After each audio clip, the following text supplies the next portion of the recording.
top stories today. The federal government has declared Monday a public holiday to mark this year's Eid al-Maulud celebration in commemoration of the birth of Prophet Muhammad. The federal government has set up a committee saddled with the responsibility of ensuring adequate safety measures in securing train and other railway infrastructure. And from the foreign scene, the risk of a nuclear Armageddon is at its highest level since the 1962 Cuban Missile Crisis. That's according to the U.S. President Joe Biden. A very beautiful Friday to you. Of course, thank God it's Friday. Welcome here on Radio Sapientia 95.3 FM Onitsha. We're also live on TV Sapientia on TSTV channel 360, StarTime channel 260, Free to Air channel 51.5 East, and Muplex channel 208. Welcome to World News at Noon with me, Choma Vicchukwemeka. Now the news in full. The federal government has declared Monday a public holiday to mark this year's Eid al-Maulud celebration in commemoration of the birth of Prophet Muhammad. Minister of Interior Ralph Araboshola, who made this declaration on behalf of the federal government, congratulated Muslims for witnessing this year's occasion. Araboshola, in a statement signed by the ministry's permanent secretary Shuaibu Belgo, on Thursday yesterday admonished Nigerians to imbibe the spirit of love, patience, tolerance and perseverance, which are deep spiritual virtues which Prophet Muhammad exemplified, adding that doing so would guarantee peace, security and harmony in the nation. The World Health Organization has said there is one psychiatrist per 500,000 people in African region.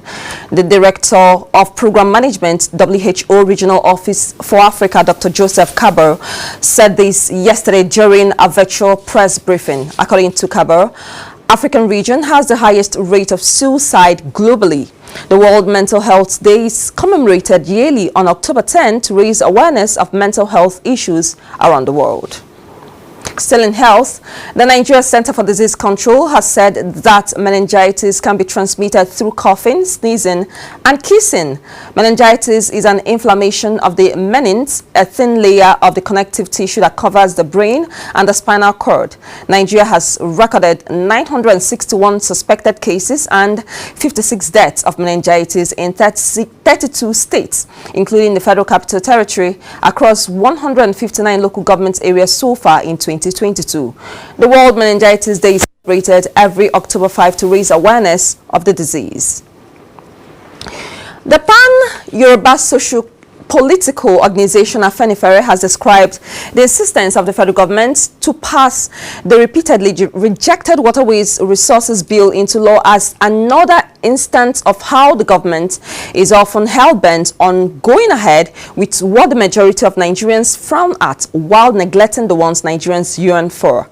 The organization's position was contained in a statement issued by its National Publicity Secretary, Jare Ajayi, on Thursday yesterday. He was reacting to the latest statement by the Minister of Water Resources, Suleiman Adamu, that the bill would ensure professional and efficient management of all surface and groundwater for the use of all Nigerians.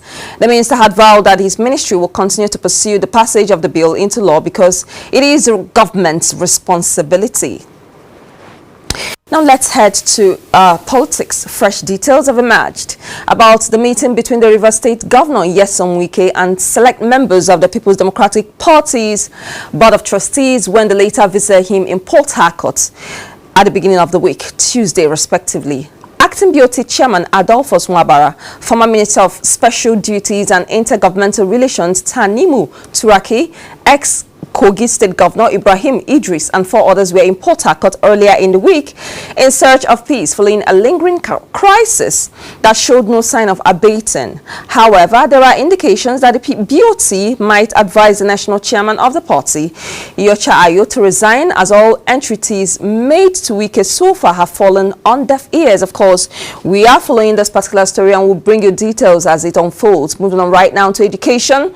The Obafemi Awolowo University Ileife, Nigeria, has unveiled its plan to reclaim its position of research and development through its newly inaugurated Central Office of Research.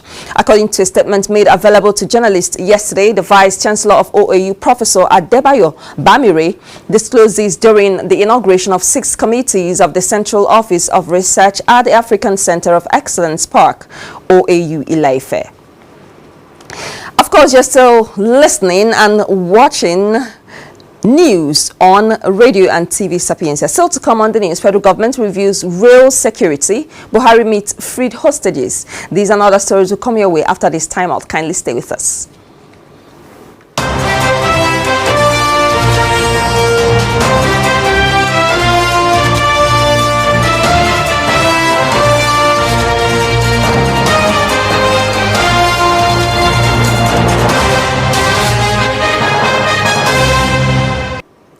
Welcome back to the news, and thank you so much for staying with us now on the rest of the bulletin. The federal government has set up a committee saddled with the responsibility of ensuring adequate safety measures in securing train and other railway infrastructure.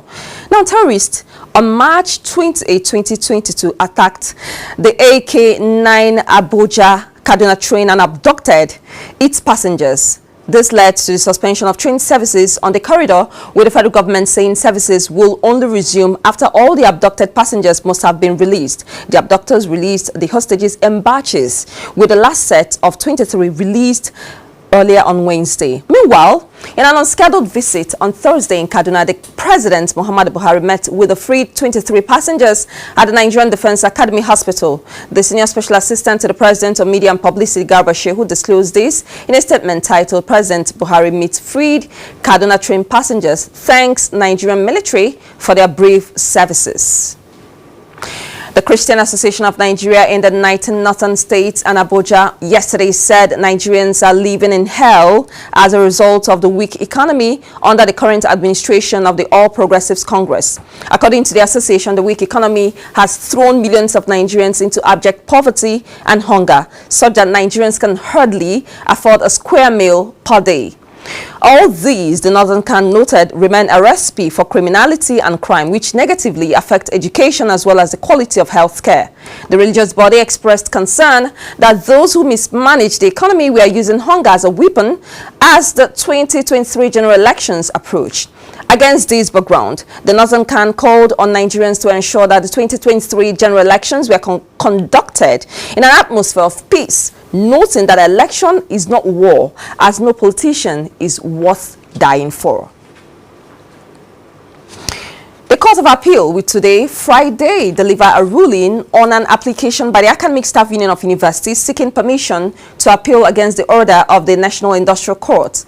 The National Industrial Court of Nigeria had on September 21 granted interlocutory order in favor of the federal government ordering the striking university lecturers to resume work pending the resolution of their dispute with the government. But dissatisfied with the court order, ASU, through its counsel, Femi Falana San, filed an application at the Court of Appeal, Abuja Division, seeking the leave of court to file an appeal against the industrial court order. Falana claimed that it was the right of ASU to file an appeal against the interlocutory injunction because it is against them. Now, however, in his opposition to ASU's application, the federal government prayed the court to dismiss the entire application on grounds of incompetence and jurisdiction. The lawyer to the federal government, James Igwe-San, drew the attention of the court to the fact that the industrial court order made on September 21 had not been obeyed by the lecturers. He also opposed the decision of the ASU to jettison the stay of execution of the industrial court order, adding that both parties had already joined issues. Now let's head over to Anambra State. The state governor, Professor Chukwuma Charles Soludo, has assured of ending the dearth of teachers in schools in Anambra State with the ongoing recruitment of about 5,000 qualified teachers. He said the recruitment will improve the quality of teaching and learning in Anambra schools.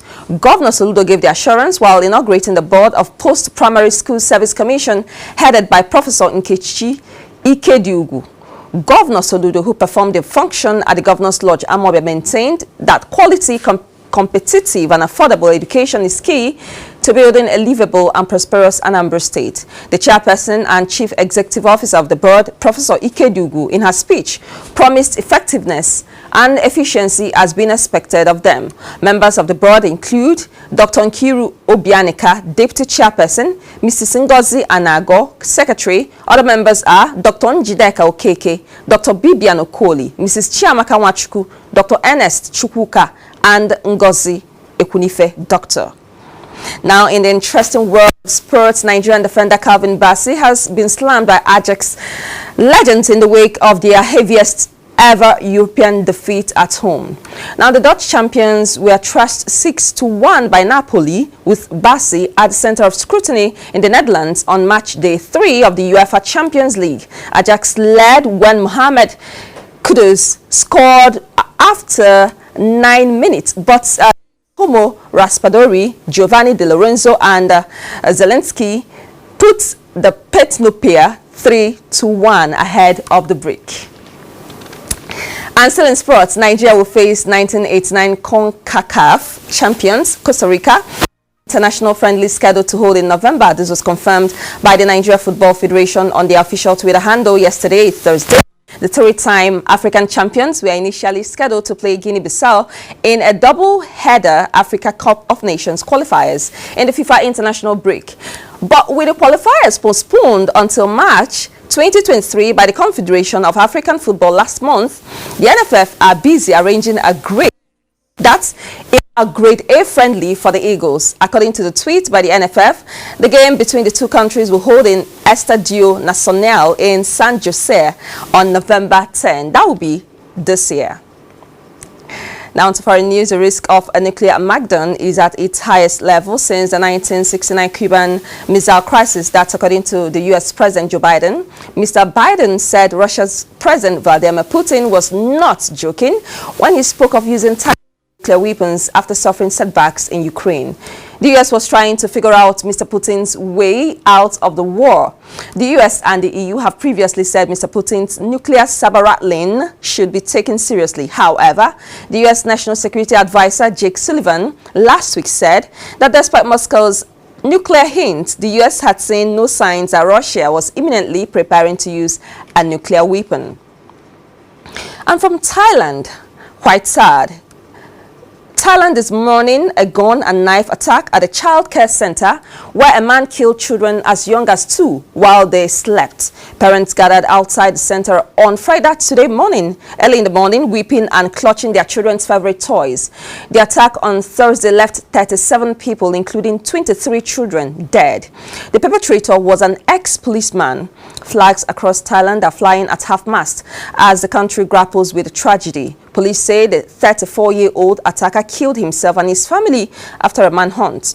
The motive for the attack is not yet known, but police said the attacker was fired from his job in June for drug use. Of course, the Prime Minister and the King of Thailand, they are expected to be there together.